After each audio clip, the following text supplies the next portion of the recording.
सर्वांना नमस्कार. जय श्री कृष्ण.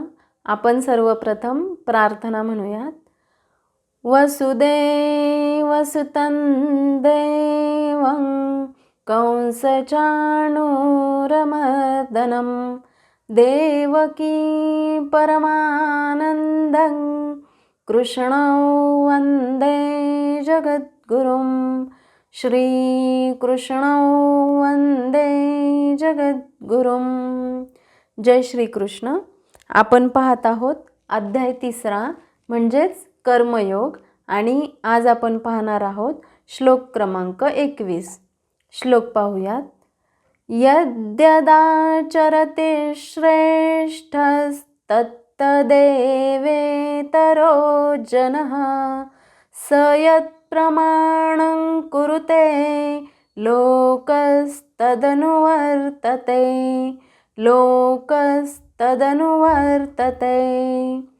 श्लोकाचा अर्थ पाहूयात. यत यत म्हणजे जे जे, आचरती म्हणजे तो करतो, श्रेष्ठ म्हणजे एक आदरणीय नेता किंवा श्रेष्ठ व्यक्ती, तत् म्हणजे ते, तत् म्हणजे आणि केवळ तेच, एव म्हणजे निश्चितच, इतर म्हणजे सामान्य, जनः म्हणजे व्यक्ती, स म्हणजे तो, यत म्हणजे जे, प्रमाणम म्हणजे उदाहरण, कुरुते म्हणजे करतो, लोक म्हणजे संपूर्ण जग, तत् म्हणजे ते, अनुवर्तते म्हणजे पदचिन्हांचे अनुसरण करतात. आणि या श्लोकाचा संपूर्ण अर्थ असा आहे, श्रेष्ठ व्यक्ती जे जे करते त्याचे अनुसरण सामान्यजन करतात. आपल्या अनुसरणीय कृत्यांनी ती जे जे आदर्श घालून देते त्यानुसार सारे जग कार्य करते. आधीच्या 20व्या श्लोकात भगवंत सांगतात की जनकादी ज्ञानी लोकही आसक्तिरहित कर्मानेच परमसिद्धीला प्राप्त झाले होते. म्हणून तशीच लोकसंग्रहाकडे दृष्टी देऊन देखील तू कर्म करणेच योग्य राहील. या श्लोकात भगवंत सांगतात की श्रेष्ठ पुरुष जे जे आचरण करतो त्याप्रमाणेच इतर लोकही आचरण करतात. तो जे काही प्रमाण म्हणून सांगतो त्याप्रमाणेच सर्व मनुष्य समुदाय वागू लागतो. ज्याप्रमाणे मातेच्या गर्भात असणारा मानवी जीव तिच्या आहारावर जगणारा जन्मल्यानंतरही दीर्घकाळ मातेवरच अवलंबून असतो. माता जो आहार देईल तो चविष्टच असणार, तसेच ती जे सांगणार ते ब्रह्मवाक्यच असणार ही श्रद्धा असते आणि ती जे जे काही करते त्या सगळ्याचे अनुकरण करत तो शिकत असतो. त्याचप्रमाणे महापुरुष जे वर्तन करतो त्याचे इतर लोकही अनुकरण करतात. तो जे काही प्रमाण म्हणून सांगतो तेच समाज मानू लागतो व त्याप्रमाणे वागतो. सामान्य जनांना अशा नेत्याची नेहमी गरज असते जो व्यावहारिक आचरणांद्वारे लोकांना शिक्षित करू शकतो. जर एखादा नेता स्वतःच व्यसन करत असेल तर तो लोकांना निर्व्यसनी राहा असे शिकवू शकत नाही. म्हणून एखाद्या शिक्षकाने शिकविण्यास प्रारंभ करण्यापूर्वी योग्य वर्तन केले पाहिजे. सामान्य लोकांना शिक्षित करण्यासाठी शिक्षकाने शास्त्राच्या तत्वांचे पालन करणे अत्यावश्यक आहे. जो स्वतः उन्नत होऊ इच्छितो त्याने महान आचार्यांनी अनुसरण केलेल्या आदर्श सिद्धांतांचे पालन करणे आवश्यक आहे.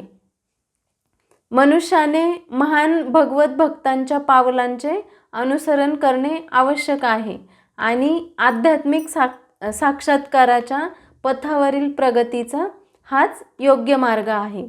राजा किंवा राज्याचा कार्यकारी प्रमुख, प्रशासक, पिता आणि शालेय शिक्षक यांना सामान्य लोकांचे स्वाभाविक नेते मानण्यात येते. या सर्वांवर त्यांच्यावर अवलंबून असणाऱ्या लोकांची मोठी जबाबदारी असते. बोले तैसा चाले त्याची वंदावी पाऊले या उक्तीप्रमाणे जो बोलल्याप्रमाणे वर्तन करतो त्याचेच अनुकरण समाज करत असतो. या बाबतीत समर्थ रामदास स्वामींच्या जीवनातील एक प्रसंग आहे.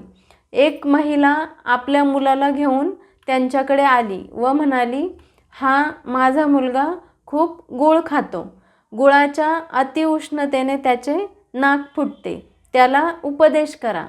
समर्थ म्हणाले, तुम्ही 15 दिवसांनी त्याला पुन्हा घेऊन या, तेव्हा मी उपदेश करेल.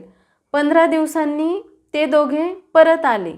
तेव्हा रामदास स्वामी म्हणाले, बेटा, कोणत्याही गोष्टीचे अतिसेवन शरीर स्वास्थ्यासाठी चांगले नाही. इतक्या प्रमाणात गूळ खाणे बंद कर. तेव्हा ती महिला म्हणाली, हे तर तुम्ही 15 दिवसांपूर्वी देखील सांगू शकला असता. समर्थ म्हणाले, 15 दिवसांपूर्वी मी देखील खूप गूळ खात होतो. त्यामुळे मी तुमच्या मुलाला कोणत्या तोंडाने सांगणार होतो की गूळ कमी खा म्हणून. माझ्या कोरड्या उपदेशाचा काहीच परिणाम झाला नसता. जोपर्यंत मी तसे आचरण करणार नाही तोपर्यंत मी उपदेश देण्यास पात्र नाही. आता मी स्वतः कमी गूळ खाण्यास सुरुवात केली म्हणून आता मी उपदेश करू शकलो. परंतु आताच्या आधुनिक युगात लोकासांगे ब्रह्मज्ञान, आपण मात्र कोरडे पाषाण, अशी अवस्था अनेक तथाकथित श्रेष्ठ व्यक्तींची झालेली आपल्याला पाहायला मिळते. त्यामुळे आपण कोणाला आदर्श मानतो हे देखील पाहणे गरजेचे आहे. आपल्या घरात देखील लहान मुले मोठ्या व्यक्तींचे निरीक्षण करतात आणि त्याप्रमाणे आचरण करतात. जर मोठ्या माणसांनी मंदिरात जाऊन नमस्कार केला तर लहान मुले देखील तसेच करतील. परंतु मोठे जर खोटं बोलत असतील तर लहान मुलेही तसेच वागायला शिकतात. लहानपणी झालेले संस्कार खोलवर रुजले जातात आणि तेच आयुष्यभर कामी येतात. आई मुलाला जर अभ्यासासाठी सक्ती करून स्वतः TV किंवा मोबाईल बघत असेल तर मुलाचेही अभ्यासात लक्ष लागत नाही. म्हणून ज्येष्ठ लोकांनी आपले आचरण अधिकाधिक शुद्ध करावे लागते, तरच पुढच्या पिढीकडे चांगले संस्कार रुजवले जातात. या ठिकाणी अर्जुन युद्धभूमीतून पळण्यासाठी तयार आहे, कारण त्याला समोर त्याचे सर्व आप्तेष्ट व नातेवाईक दिसत आहेत.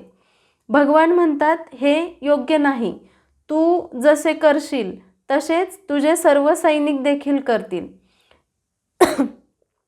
श्रेष्ठत्व वयाने मिळत नाही तर कर्तृत्वाने मिळते, असा उपदेश भगवंतांनी अर्जुनाच्या माध्यमातून आपल्या सर्वांसाठी केला आहे.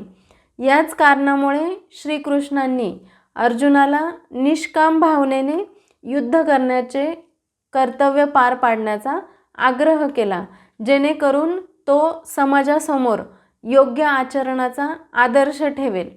व्यक्तीपेक्षा समाजाचा विचार व्हायला हवा आणि पुढील श्लोकात भगवंत या बाबतीत स्वतःचेच उदाहरण देऊन स्पष्ट करतात. थोडक्यात या श्लोकाचा सारांश असा आहे. हा श्लोक लोकसंग्रह म्हणजेच सामाजिक कल्याण या तत्वाची गरज स्पष्ट करतो. श्रेष्ठ व्यक्तींच्या वागण्याचा थेट परिणाम संपूर्ण समाजावर होत असतो.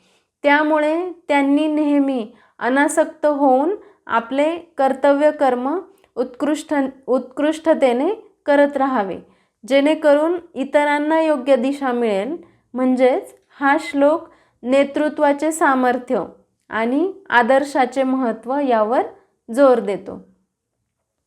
आधुनिक जीवनातील या श्लोकाचे महत्त्व पाहिले तर हा श्लोक आधुनिक नेतृत्व सिद्धांत आणि सामाजिक मानसशास्त्र यामध्ये मूलभूत मानला जातो.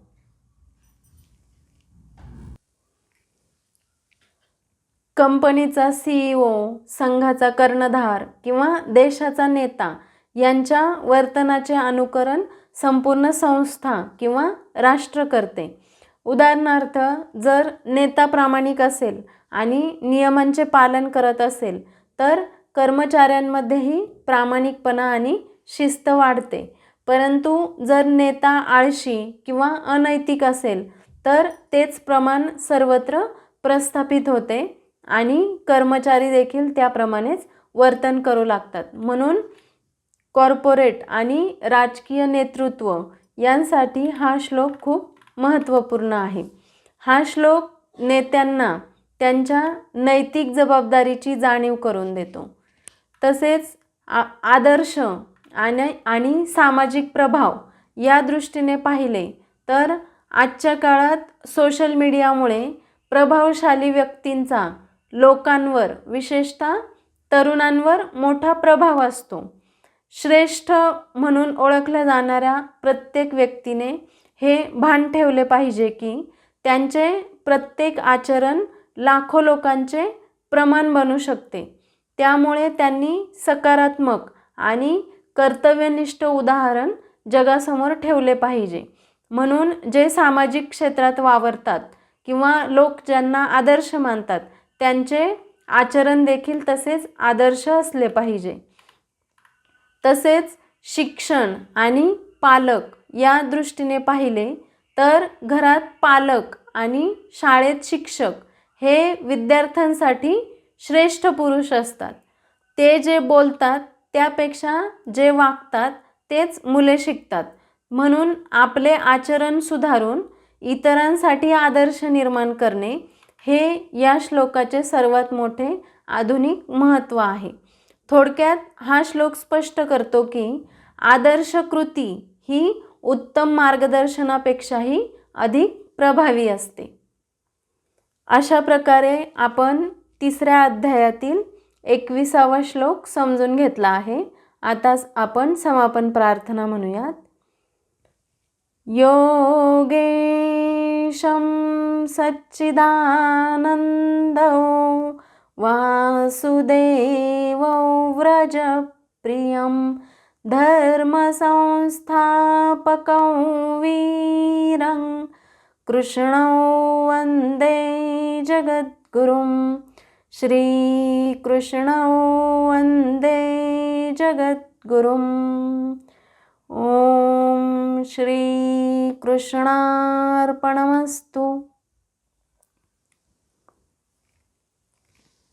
व्हिडिओ आवडला असेल तर लाईक करा, शेअर करा आणि तुम्हाला या श्लोकातील माहिती कशी वाटली ते कमेंट बॉक्समध्ये नक्की सांगा. तसेच आपल्या चॅनलला सबस्क्राईब करा आणि पुढच्या श्लोकाच्या व्हिडिओचे अपडेट मिळवण्यासाठी बेल आयकॉनला क्लिक करा. धन्यवाद.